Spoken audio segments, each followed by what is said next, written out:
Welcome to History Pub. The Cottage Grove Genealogical Society and the Downtown Cottage Grove sponsor the History Pub.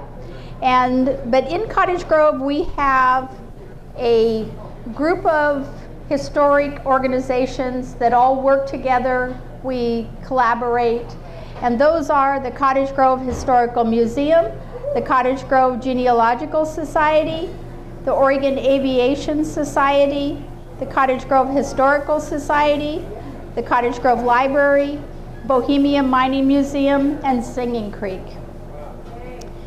And if you're looking for any volunteer opportunities, check with any of those partners in history, because we all have interesting and fun opportunities for volunteers. And the Cottage Grove Genealogical Society and the partners in history would like to thank the Woodard Foundation for their support in saving our historic newspaper in Cottage Grove. They have donated to digitize our local paper up to February 28, 1957. It won't be available till probably the end of this year, and so we're very excited about that. Right now we're up to through 1929. And then yes, thank you, Woodard Family Foundation. And then they gave a gift to the Cottage Grove Genealogical Society in 2023 that allowed us to get the Ancestry.com library edition and newspapers.com Oregon collection in our research library at the community center. So if you want to look at those databases, they're free for patrons and for our members. So again, thank you for the Woodard Family Foundation. So tonight we have Steve Williamson, who was born in 1951 and grew up in a tiny rural community of Lickskillet, Louisiana, and Texas, yes. He loved to read books as a youth, often disappearing for hours into the woods of Lickskillet Ranch with his dog and horse. He worked railroad construction for a while in college, and in 1976 he moved from New Orleans to Cottage Grove. He is recognized as one of the leading authorities on the Oregon writer Opal Whitely. And in 1994, Steve founded the Opal Whitely Memorial in Cottage Grove to bring attention to mental health needs in our community. Opal Whitely was a best-selling nature writer in 1921 and grew up near Cottage Grove. He was later asked by the University of Oregon to assist in publishing Opal Whitely's best-selling diary online. He collected dozens of historical photographs of the people and places Opal wrote about and has given numerous talks on her. For over 20 years, he has shown his historic photos and news articles at the annual Oregon Asian Celebration. Working as a Gandhi dancer made him appreciate the work that the Asian railroad workers contributed. In addition to being on the steering committee for the Asian Celebration, Steve also serves on the board of the Cottage Grove Historical Society and the Singing Creek Educational Center. In 2023, Steve made 2 trips back to his home community in Lickskillet, collecting the stories of the town and his family. Tonight, he is going to tell us about the lost Lickskillet gold and other stories of growing up in rural Louisiana and Texas. Thank you all so much for coming tonight on this really rainy night. So thank you so very much, because this is a story that all my other talks have been about other people, Opal Whitely or the Pyongyang school bombing or lots of others. But this is the first time I've ever talked about myself and where I grew up. And this talk wouldn't have been possible without the research that Deborah Montsev did. Deborah is literally the very best researcher I have ever known in my life, and I've known quite a few. So, and also want to point out, this History Pub, it is the second Tuesday of every month. And so coming up in February, we have Gerald Santana, and then in March, we have Dana Miraday talking about complaints to the Cottage Grove about Cottage Grove utilities. That should be good. That should be good. But tonight I'll try to keep the complaints down and talk about the lost Lickskillet gold, which is a legend that I heard all of my life, and then my mother just became obsessed with looking for. And Lickskillet is in what we call the Arklatex. It's where Arkansas, Louisiana, and Texas come together. And up here is Texarkana, down here is Shreveport, where I unhappily went to high school, and way down in this little corner, right on the Texas line, is where Lickskillet is. Now, Caddo Parish in this area we're going to talk about was rated by the federal Reconstruction authorities as the most violent, dangerous area. They had more Reconstruction officials injured here than any, or killed here, than any place else. And I grew up right on that state line. But first of all, this whole thing started off kind of like a joke. The Genealogical Society, and there's the board of directors there taking their oath. I asked Deborah for a picture. This is what she sent, so I guess you be assured that when they do research for your family, they're giving you the accurate, correct information. I guess that's what you're swearing for. And this is this joke is that they had in October 2022 for Halloween, they had this special, come research your lost and spooky ancestor.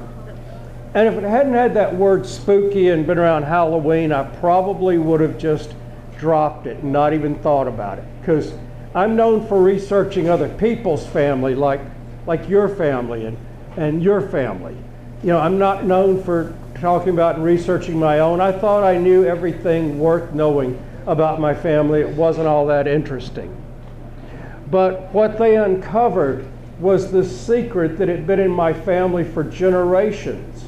And without this secret, I'm never born. Oh, and the joke, yes, see, I took this book, and The First Fast Draw by Louis L'Amour, and I was curious how I'm related to him, because my father, when I was in middle school, gave me a copy of this paperback book by Louis L'Amour, The First Fast Draw, and he said, son, somehow we're related to him, but don't let your grandmother see you with the book. Wow. So what does any self-respecting middle school kid do? Takes it over to grandma's house, where she catches me reading it, like porn. She catches me reading it, snatches it out of my hand, doesn't say a word to me, but she goes to the phone and she calls my father, and she is furious. And she was a very quiet, sweet woman.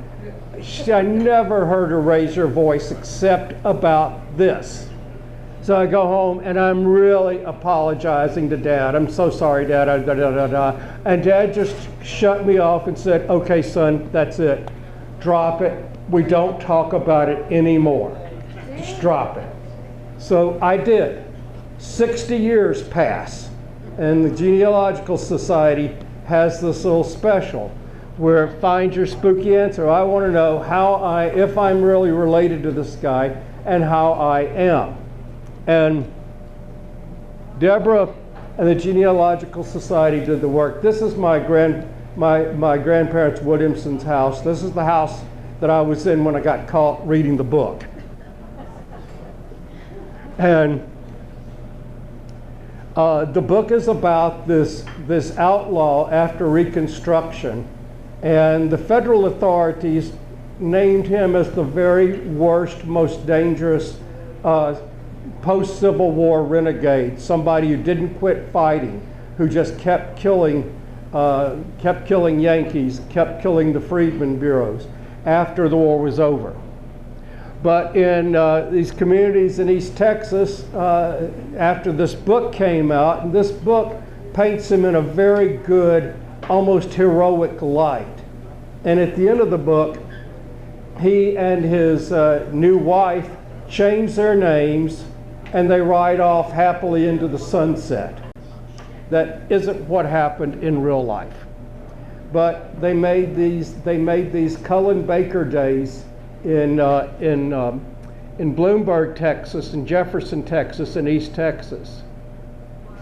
This book here that I've got a copy of, Cullen Baker, Reconstruction Desperado, it is a scholarly look with probably 100 footnotes. It is a scholarly look at Cullen Baker answering the question, did he kill 40 men or was it 140 men? Did he really invent the quick draw or did he shoot people in the back with a shotgun? Research shows that he killed more people shooting them in the back with a shotgun than he did with a six-shooter. And this is a picture of him here. And the wanted poster, Cullen Baker was wanted by the Union Army. He had been wanted by the Confederate Army as a deserter. He was wanted by the Reconstruction authorities. He was wanted by the sheriff in Texas, Arkansas, and Louisiana. Because again, he's right there at that corner in the Arklatex. And this reward here, note that they want him dead. There's nothing about alive. Most wanted posters say wanted dead or alive. This one just says wanted dead. And the man that killed him, well, I'll get to him. The man that killed him has a fascinating story. But this is, so Deborah and the Genealogical Society were able to prove that I was absolutely not related to Cullen Baker. No way, which I'm very glad of. But why was Grandma so upset? Why was she so angry? Because I may very well be related to somebody Cullen Baker killed. That may be it. And what the Genealogical Society, and Deborah had me do a DNA test, found, they dug up, this is the first death certificate made by the coroner. And the coroner listed him as Negro, black. Never in my life had I heard the slightest hint that there was any black blood in my family whatsoever. Because when I grew up in the Deep South, having black blood, any amount, even the smallest amount, disqualified you for lots of things. I know my mother would never have married my father if she had known this. And yeah, the idea of passing for white was very, very big. And this is him right there. And as you see in this picture, he could have passed for either one. This is Samuel Casey, my great-grandfather. And this is my grandmother. I'd never seen this picture before. The Genealogical Society found it. It's their wedding day. But what I remember very clearly about my grandmother Williamson was that she had very short, curly black hair. And with the information that she had black blood, now it's very understandable. But I remember when I was a little boy, always looking at her hair because it was just so short and curly and black. She was so sweet, wonderful woman. This is her grandmother. And is she black or is she Indian? And she applied for membership in the Cherokee tribe. They rejected her because they said that she was black. But most of her life she got by saying that she was Native American. You find all these things about when you go to the Genealogical Society, you find out all these things about your family you never had a clue about. I never knew anything about this woman. But my family, if they had known this, would have just have buried it completely. Oh, and this is my DNA test. Now I've only got about a grand total of 4.5%, 5% African American genes, or African genes from Nigeria, Togo, and Benin. I have more, my great-grandfather on my grandmother's side was Irish, and I have more genes from Africa than I do Ireland, which is just interesting. Genes don't go directly. This is my grandfather, Williamson. His nickname was Scrap Iron, and he was a hero in Texarkana for staying in this runaway train, holding onto the brakes, knowing it was going to crash. He got all the other people working the train off the train. Wow. Knowing it was going to crash, he held on to the brake. It crashed, almost took his head off. He had a scar around his forehead, looked like Frankenstein all my life. But you go to Texarkana, they got a little railroad museum and a picture of him and a chapter written about him in the book, because he worked for 60 years for the Kansas City Southern. And this is where this is the cemetery where my great-grandfather Casey is buried. And I bought a lunch, and I spent about, over an hour sitting at his grave. It was one of the most emotional, meaningful experiences I ever had, because I'd never heard of the man. And there I was at his grave. And without him, and without what he does, passes for white, I'm not born. Or I'm not born as a, privileged, rich white kid. And that's me. There are a bunch of the Casey family graves there that point to his. Now I got this question for you. Do angels drive Chevys? Do angels drive Chevy Impalas? Because I kind of think they might. I was looking for Cullen Baker's grave. I wanted to find it as well, because for 60 years I thought I was related to him, and it just kind of seemed like closing the circle that I would go look for Cullen Baker's grave. And it was on the way home from where my great-grandfather's grave was. And he is buried in Oakwood Cemetery. I got there right before it's dark. You can see my shadow there as I'm taking the picture. And you can see how dark the cemetery was, but also notice how flat the cemetery is, how you got a pretty good view in all different directions. And I'm looking for this grave. I had no idea where it was. And I'm just going around randomly looking in the graveyard where I could find, to see where I could find Cullen Baker's grave. I thought it might have a marker or something on it. It does. But I couldn't find it. It's getting late. But I did run into this grave that y'all will be very interested about. This is the grave of Diamond Bessie, a prostitute in East Texas that was murdered by her husband. And they put a really nice headstone for her. And we just several years ago put a headstone on Eva Davenport's grave, the prostitute from Cottage Grove, and her picture is a mural outside the book mine. I thought at the time, and we're probably the only town that's memorialized a prostitute. Maybe there are quite a few others, because you come to sad ends. But what's really curious, he's got this lovely fence around it and bench to sit on. What's really neat is, if you look carefully down here, people bring offerings to her grave. Now that's kind of a tradition, especially in New Orleans, to take offerings to graves, and it's also done in Mexico. And just to remember her, or maybe ask her for a favor.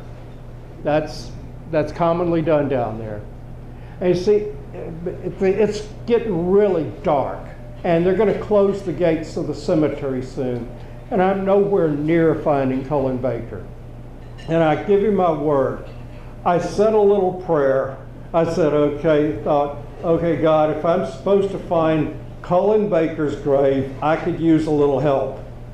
So I go back to looking, and again, you see how flat and open the cemetery is, and I'm looking in all directions.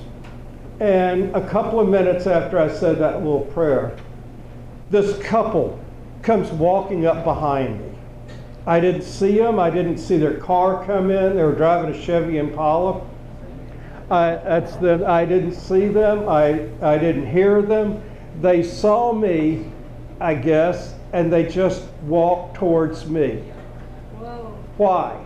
I don't know why. I was so stunned at the whole thing, and I was looking, and I was asked for help finding the grave, and in that scholarly biography of Cullen Baker is a picture of his grave with in the background some houses, and the woman picked up the book, looked at the picture, looks around, and says, "This grave's going to be over there."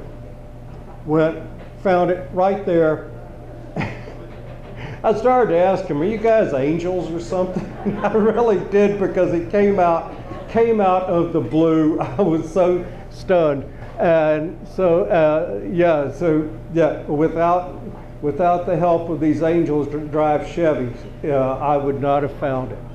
This is the story of my mother and father, and from this is where I come. They married in 1948. The Shreveport Times called it the wedding of the year. Dad was a poor boy marrying a very rich girl. And that's a picture of my dad, World War II. He was a captain in World War II. He was a University of Texas graduate. So he was really starting to climb the ladder.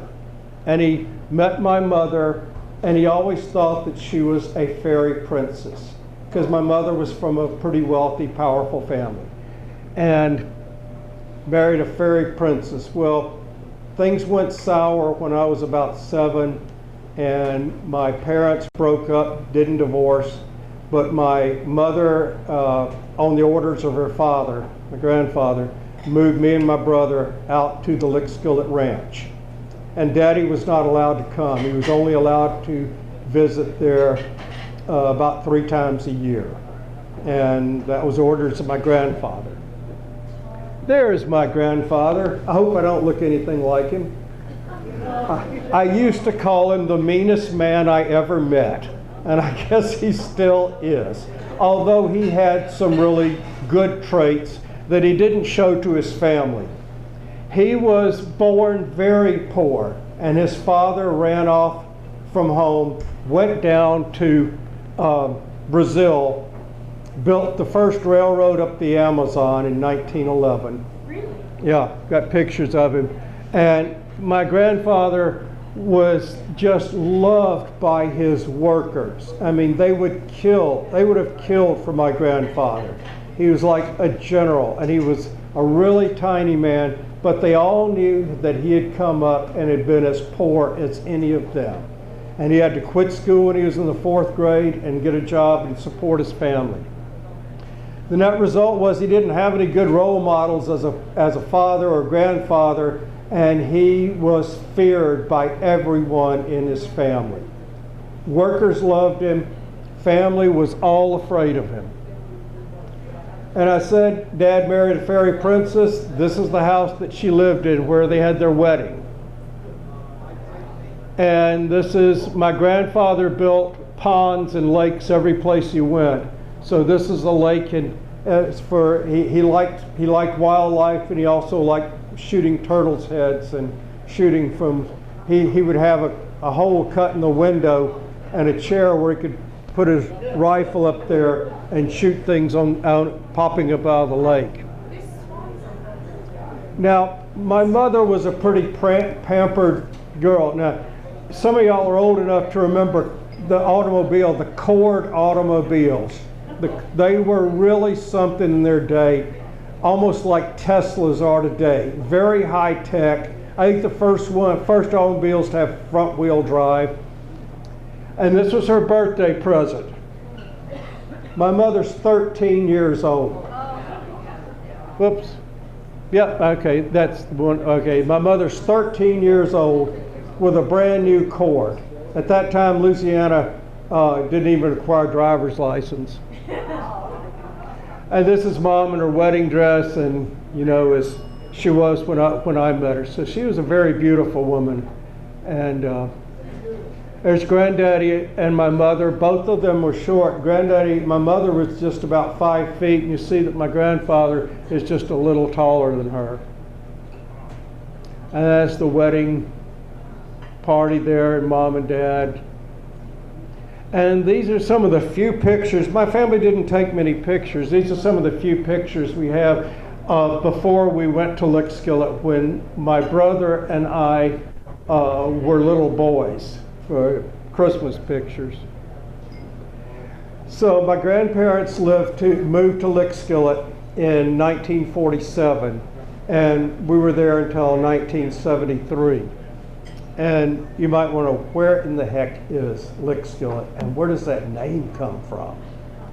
Well, Lickskillet is exactly on the Louisiana-Texas line. This store there used to be split between the Louisiana side on the left, where you could buy liquor, the Texas side on the right that's dry. Then to this day, on the Louisiana side of the state line, you can buy liquor. You cannot buy it on the Texas side. But I shopped in this store. It was built in 1889 when I was a little boy.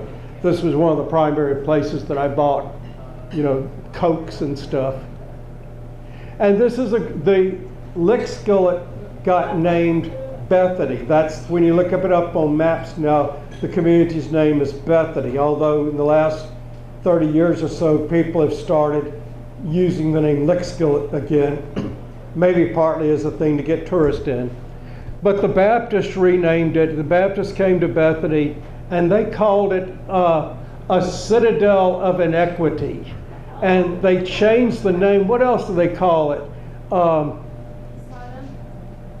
Something like that. But they really, in this little, but there's, it was a wild place because it was the gateway from Louisiana to Texas. And people flowed through there in huge numbers. And the first 40 miles on the Texas side was no law enforcement whatsoever. Texas law didn't start till about 40 miles, I read. This was a very violent, dangerous place. So the Baptists come in and they renamed Lickskillet that citadel of inequity, and they rename it Bethany, which is a name from the Bible. I think that's the town that Lazarus lived in and the town that Jesus stayed in right before going into Jerusalem. Resurrected from the dead. Yes. Yeah, Maybe that's why they had it for resurrection of the dead. To learn more about Cullen Baker, this is by far the best book. You can get it. It's not at the Cottage Grove Library, but they can order it for you. And this is the part of the Lickskillet store. And the front of it's really decaying now. But I was a little boy and spent so much time on those steps. And this is the building where they sold where we bought all of our feed and seed. And it's going down pretty quick. But across the street we have Lickskillet Liquor that's on the Louisiana side. And that's the last place for about 50 miles that you can buy alcohol. It's right on the state line. Caddo Parish is the area, and I grew up on the Louisiana side, so that's why I often refer. I came from Louisiana, and when I was a kid, my mother and grandmother just hated that name Lickskillet. They didn't like the community, but we had to go there and drive through there all the time. This is a picture of my grandmother Campbell, and she was Van Cliburn, the famous pianist, his first piano teacher. Van Cliburn won the Tchaikovsky Award in Moscow in the middle 50s. It had never been won by a non-European, and they just fell in love with him. And my grandmother, I met him frequently when I was a little boy because he'd come out to visit my grandmother. My grandmother would have her music friends. Now, my grandfather Campbell, the workers all called him the long-footed man. He was only 5'2", and I shined his shoes because I know he had tiny feet. He got this nickname from a black woman named Georgia Lewis, and that meant that he would just appear behind you. If you slacked off on your work, the long-footed man would just appear behind you. You'd never hear him, see him. He would just, and he moved around like that. People thought he was part Native American because of the way he could sneak around. That's what down there they think about when they think in terms about Native Americans moving around and sneaking around. But yeah, he had been in the Ku Klux Klan in the 1920s, but when he got his construction company started, he put away the Klan robe, and he was very insistent that people treat each other. You have a construction company, you got black workers, white workers. You cannot have, you can't have quarreling and fighting. So he was very insistent that nobody we were brought up, we got a spanking if we ever heard of using the N-word. We got a spanking. Granddaddy was very much like that. For all of his faults as a grandfather, he was a wonderful boss. I wish I'd had him as a boss rather than a grandfather. One of the things he did that illustrates the different side of him was he would have us come down to the office and the shop all the time just to sit and learn the business. My brother and I were expected to inherit the business and carry it on after him. And one day we were sitting there, and this young black woman comes in a real clean but threadbare dress. You could practically see through. She was very poor. And she sat in the chair opposite my grandfather, and suddenly she just burst into tears. And she said, "Mr. Campbell, my husband, he spends his whole paycheck on Friday. We don't have any food for the children. I'm not sending them to school because they got no clothes."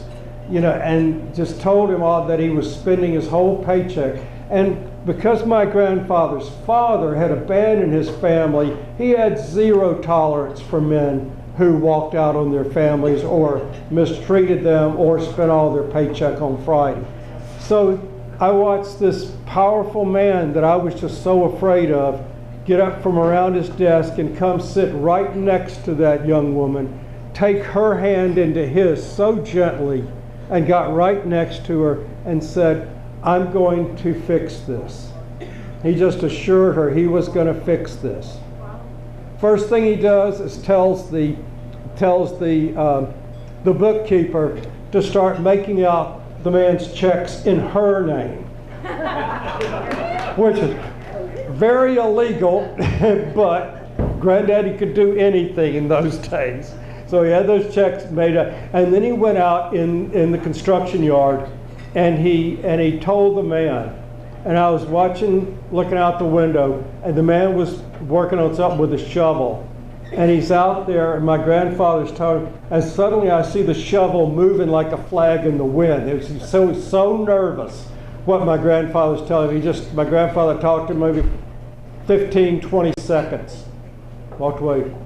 No more problems, no more problems. My grandfather, when he wanted to fix something, it got fixed. My grandmother was just practically the opposite, extremely kind-hearted. But this is my great-grandfather, Campbell, and I think I do look kind of like him. And this is one of his pictures from Brazil in 1911. He wound up staying with the Pygmy tribe until the 1930s. And there was talk when I was a little boy that he'd actually married someone in the tribe. And so I may have relatives up the Amazon. But yeah, so my grandfather Campbell, I give him, as an older man, I give him some slack because he had a really bad role model, but he treated the people that worked for him really, really well. And this was the house that he built at Lickskillet. He built an earlier house, but that burned. And it's not owned by us or by friendly people, so I was only able to take a picture from a distance. This is the boathouse that was his sanctuary with his pet fish.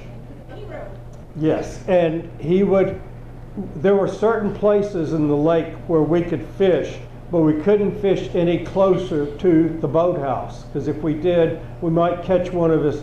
Every afternoon after work, he would go there and feed his fish in the boathouse, and he just loved those fish. And but yeah, if we tried to fish in there or or cast our line in there, oh, we got a beating for that. Oh, we got a beating. And that boathouse is still there. Everything, he was a great builder. Everything he built is still standing. But one thing I didn't like, I was always told, he really didn't like my father. He wouldn't let him come out to the ranch but about 3 times a year. And I was always told that, quote, my damn daddy. I mean, for years I thought my father's first name was Damn, because that's all they ever referred to him as, your damn daddy. And I was told that he would save my father from going to prison for tax fraud. I believed that all my life. Deborah Monsiv and the Genealogical Science Society, they found out that my father was never arrested for a single thing. Now, maybe Granddaddy intervened early enough and kept it from getting that far, or it may be Deborah turned up, the Genealogical Society turned up this newspaper article from 1937, shows that both my grandfather and my grandmother were convicted of income tax evasion and just barely missed being fraud. So they had to pay thousands of dollars in 1937 to get it straightened out. And at the bottom of the article, it said it's the last of the tax cases from the Huey Long regime. Now, Huey Long, the governor of Louisiana, that some people think was corrupt, I think he was a great man. I wouldn't have gone to college without Huey Long. But yeah, he was very close to the Longs, and that's how he got so rich. The Longs built a lot of roads. This is me. I wish the picture were better. I'm about 7 riding Spot, my horse, out at Lickskillet. And when we later on, 15 years later, when the family goes bankrupt and the ranch is sold to pay off debts of the construction company, the horse is my horse was one of the things they took. Yeah, poor Spot. He was a wonderful horse. They just took him and sold him for glue. Yeah, but here's a happier story. I almost died when I was about 5 years old, and almost died when I was 5 years old. I had like pneumonia that was really deadly to children, and one day, the father of a woman who had worked for us and knew us and the layout of my house and everything, his name was Pepper, and he was the local hoodoo doctor. Now, hoodoo is not voodoo. Voodoo is a specific structured religion from Africa. Hoodoo is folk medicine, herbs and things that people gather. Well, Pepper was his name, and I never knew anything else. But on these last trips back, I found out that his real name was George Jackson. And that means so much to me to know the name of the man who is my mother credited with saving my life, because the doctor had been out there. I remember the doctor coming, and they were really worried. There were people around my bed praying. And so, but the thing is, what Pepper did was he walked into our house without knocking. Now, you can't make that up, because at that time, for a black man to walk into a white family's home without knocking just simply wasn't done. If he'd been shot, the sheriff wouldn't have done a damn thing. But he walked into our house without knocking, and he was carrying a half-full glass of water. And Mr. Jackson walks back to my bedroom, to my bed, and he puts this half-full glass of water underneath my bed, right underneath my head. And he patted me on the shoulder, and he told me to leave it right where it was. It was going to draw the sickness off. Yeah. Now, if you look up half-full glass of water, under a bed. You'll find that worldwide people use half full glasses of water under a bed to draw off sickness. 3 days after, oh, and there was a ruckus in the house. Mother Mildred, black woman who raised me, was furious that he had walked into her house without knocking. And she was a young, modern black woman. She had put herself through high school. She believed in doctors and medicine. She was not having this homemade cure of peppers. She wanted to take the water away. My mother insisted on leaving it exactly where it was, where he put it. Believe it or not, 3 days after Pepper visited me, I got up out of that bed and played baseball. So, did the half full glass of water cure work? Something did. I remember when he came in and he patted me on the shoulder, and I knew who he was. I knew what he did, that he was a hoodoo doctor, and I remember, thanking him and just, I know I believed him. That's one of the really better experiences I had at Lickskillet, meeting some of these people. And of course, doing that made him more of a legend, because a hoodoo doctor's influence kind of depends on how good their cures are, the aura around them, the stories people tell. And telling the story of him walking into a powerful white man's house, and just walking into his grandson's bedroom and putting a half full glass of water into the bed, and then the kid gets well. That story got around. I can guarantee you that story would have gotten around. That was about 1956 or 57. Here's a picture of my mom fishing, but note this. They didn't just carry around portable little cameras. When they wanted to take a picture, they hired a professional photographer to come out. So this was done by a professional photographer there in Shreveport, came out. Now, my grandfather was a very rich, powerful, but very secretive man. He died when I was 18 in 1971. And when he died, the bank called us in, and they told us that for a few years they had been loaning him money under the table, and now they wanted all that money repaid. And the construction company that was being run by my two uncles, long story with that, run by my two uncles, was deeply in debt and ready to go bankrupt. And so the property, the land, had always stood good for the construction company's debts and for any of the debts that my grandfather had. So the banker who had known my mother all of her life, and my grandfather was one of the founders of the bank, tells us that everything has to be sold, and then it wouldn't still come up to even close to what we owed.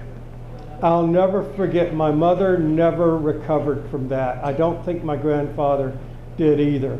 My mother had her father on a really high pedestal, and he was a legendary businessman, but my mother thought he could do no wrong. I mean, gave her a cord for her 13th birthday, so she had him on a big pedestal. And when he fell, or he was dead when we found this out, it just practically destroyed her.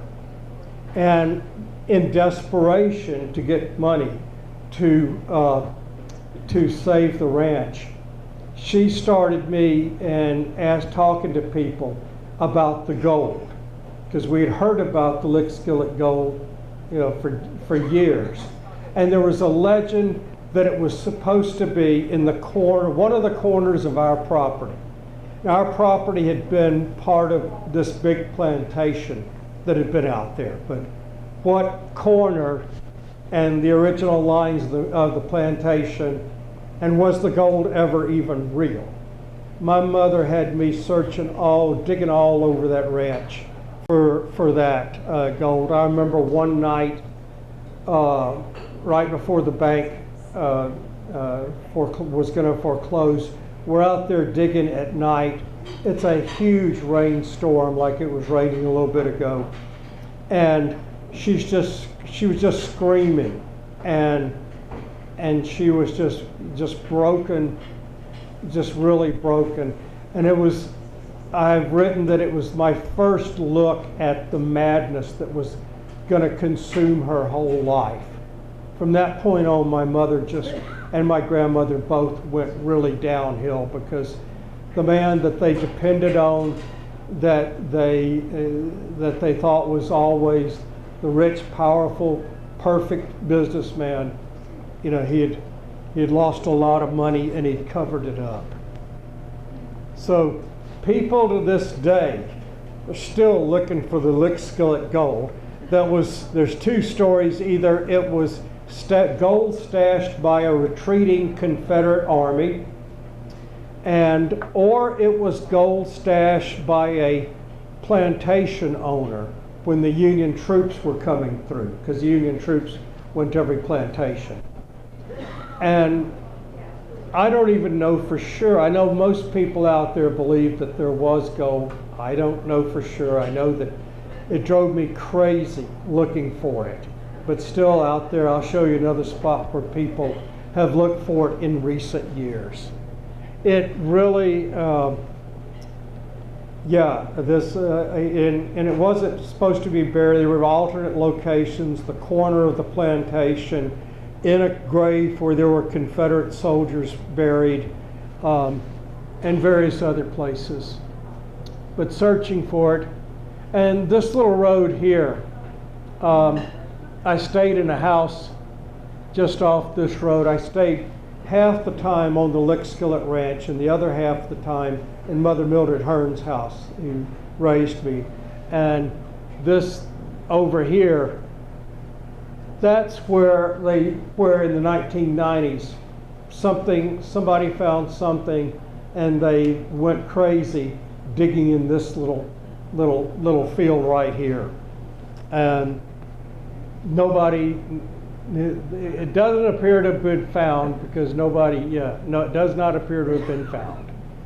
And this is the entrance to the Lickskillet Ranch. That's my Cadillac right there. I go down there, I gotta drive a Cadillac. So this is the entrance. And these are the wonderful folks who made the trip down there possible. I met this young man when he was 7. He's 22 now. And these are his grandparents raising him. And I always made this connection. He was being raised by his grandparents. I was raised out there by my grandparents. And every trip back there, I would stop at the house, and 3 or 4 times, and just touch bases with them. She was a nurse who took care of a neighbor that I knew all my life. And this man, Adrian, and this woman, Cindy, they're putting in a sink there, but they also are excellent. They do work with people with autism and developmental disabilities. And they also can fix anything, build anything, you name it. They're great people. And without them, it's about 6 months or a year ago, Mrs. Dykes called me on the phone. She says, "Steve, I bought the Lickskillet Ranch. How would you like to come down and live on the property that you grew up on and help me take care of my grandson?" I mean, I was practically on a plane that night. Sorry, honey. Sorry, my wife here. And that is that's not even a once in a lifetime opportunity. You get to go back to a place where you lost under very bad circumstances that held nothing but bad memories. Not hardly anything but bad memories. And she wisely told me, "You're here to make good memories." But this is like 400 acres. And my Cadillac, they make them really small these days. And my grandparents drove Cadillacs. Now, y'all know me. I'm not the kind of person to go out and rent a Cadillac, really. You know me well enough to know that. I'd love to drive a Cadillac on Cerro Gordo sometime and spin around. But I got to at the airport went to pick up the car, and I'd rented a Nissan Sentra, and they said, "Sir, we don't have any Nissans left. Would you accept a Cadillac for the same price?" And my grandparents were known for driving Cadillacs, so when people saw me driving the Cadillac, this is a deeply religious, practically magical area. So both black people and white people told me that God gave me the Cadillac instead of the Nissan Sentra. And who am I to argue? But yeah, driving the Cadillac around was just so much fun. And that's the house I grew up in right there. There are actually 3 houses on the ranch. And that's it, a little after when I grew up right there. My grandparents' house was a big house, but this was the little house that me and my mother and brother and occasionally my father were in. And that's one of the 2 lakes that he built. I helped building this lake when I was a little boy because you were always working. My grandfather had this rule that my brother and I had to work at least as hard as the men, because he was just dedicated to the idea he had to impress upon people that he wasn't raising his boys to be privileged rich kids. We had to work our tails off. And I do respect him for that now. At the time, I didn't enjoy it. But I helped build this lake when I was a little boy. Now this back here was a you can't see them too well, but these are some flowers here. And when I was a little boy, this was the site of a slave's cabin and a few graves of people that were born into slavery. And so I was able to find this spot again on the ranch, and we documented that, and maybe working more on finding the specific graves. But we found some of the brick from the foundation of the old house. And the Forest Service, this used to be a big open field, but they came in there a few years ago and just the previous owners had them plant little trees every place, little pine trees to grow and then later sell in a few years.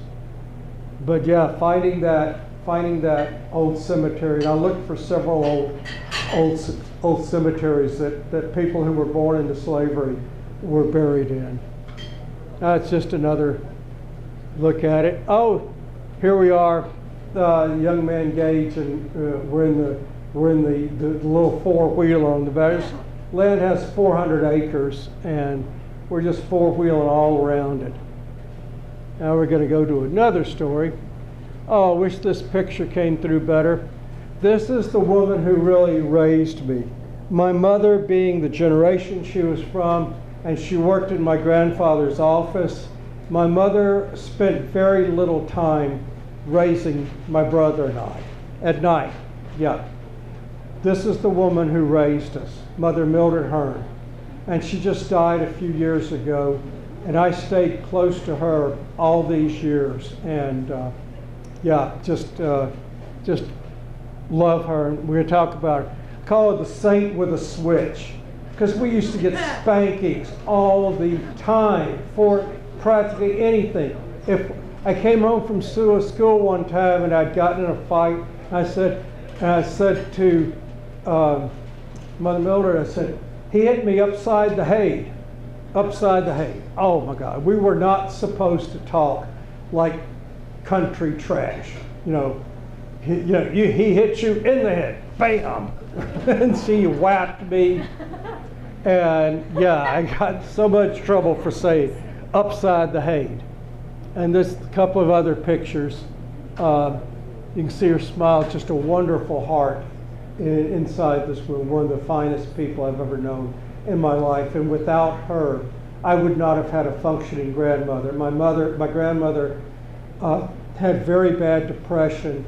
She drank heavily, And my grandfather frequently told her and us that he would put her away. And you could do that pretty easily.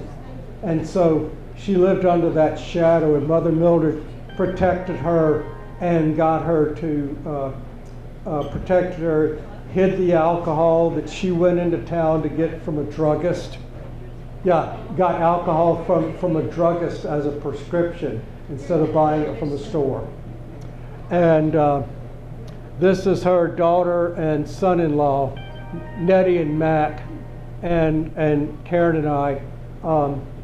Yeah, they're wonderful people that I spent a lot of time with. That's like my black sister and brother-in-law, because the Mother Mildred called her, as I got older, calling her just Mildred, what I did when I was a little boy. My first name just didn't seem respectful enough. Mrs. Hearn seemed just too stiff, and she grabbed me and said, "Boy, I want you to call me your mama. Your mama died, I'm your mama now." Okay? And she was like that. I would call her frequently. She was a great source of advice, and I'll get into when I had a seizure here about 10 years ago, and we thought it was the first seizure I'd ever had. She remembered that I had seizures as a little boy. And that's Mother Mildred's house. I stayed in that house for about a month. And that's her bedroom. I just took one look at it, took a picture, and then closed the door and didn't go back in there the whole trip. That was like a sacred spot. Yeah. And I bought her this rocking chair that she just loved. I had to put that in there. She loved that rocking chair. As part of her property, she had about 15 acres, a little pond there where one of her grandsons drowned. Fortunately, a little pond there. And this is the second trip that I made down there. And the first car that the National gave me was a Cadillac. Second one was a Volkswagen. I felt it was a real come down. I didn't complain, but from a Cadillac to a Volkswagen, although it drove really, really well.